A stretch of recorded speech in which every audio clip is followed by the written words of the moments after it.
បើបងប្អូននៅស្រឡាញ់វីដេអូក្នុងការស្ទូងស្រូវមួយនេះ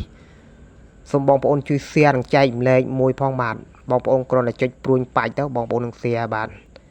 ដើម្បីរក្សាទុកជាឯកសារសម្រាប់ឲ្យក្មេងចំនួនក្រោយគាត់បានស្គាល់ក្នុងការស្ទូងដកអញ្ចឹងណាបាទហើយការស្ទូងនេះគឺនៅតាមជនបទភាគច្រើនគឺលែងមានស្ទូងទេបងប្អូនបាទដោយសារគាត់ព្រោះហើយការព្រោះរបស់គាត់ấyគាត់ប្រើគោយន្តប្រើត្រាក់ទ័របងប្អូនបាទប្រើត្រាក់ទ័រវាយសើយបាទវាយអង្គប់ដើម្បីឲ្យដីម៉ត់ទៅពេលដែលគាត់ព្រោះទៅស្រូវដុះល្អប៉ុន្តែក្នុងវីដេអូនេះពូគាត់រស់បាទគាត់ភ្ជួរម្សិលមិញហើយ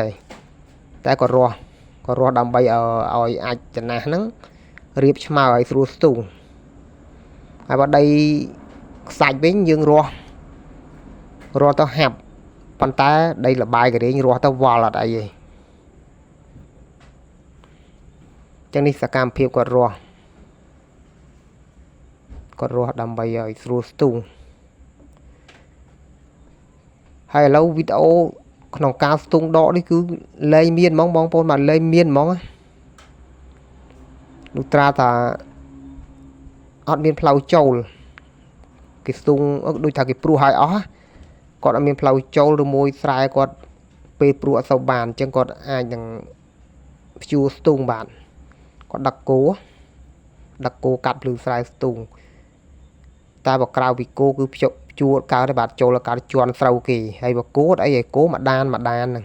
ជន់មកចន្លោះមួយដានអញ្ចឹងអត់អីទេម្ចាស់គេអត់ទៅថាតែបើយើងចូលគោយន្តមួយផ្លូវគឺបែនខ្ទេចត្រាក់ទ័រក៏មួយផ្លូវបែនខ្ទេចដែរបាទហើយបងប្អូននឹកឃើញអតីតកាលគឺបងប្អូនសប្បាយជួបជុំគ្នាអញ្ចឹងកាលពីមុនស្ទូងពេញត្រែលេងសើចក្អាយសប្បាយហើយ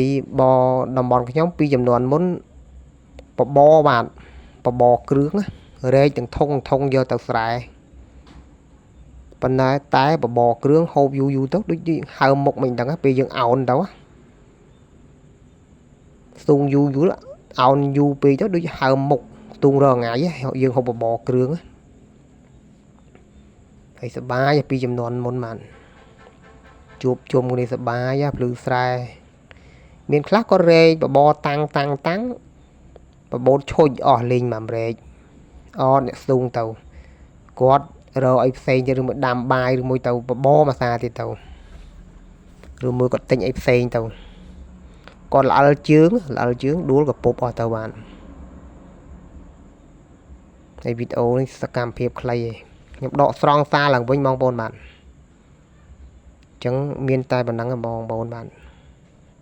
វីដេអូមានវែងទៀតបាទដោយសារខ្ញុំកាត់សល់ប៉ុណ្ណឹងទោះបីវែងក៏បងប្អូនមើលអត់ចប់ដែរ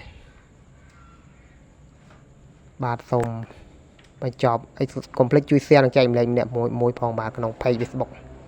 share បាន1លានអ្នកបាទសូមអរគុណសូមជម្រាបលា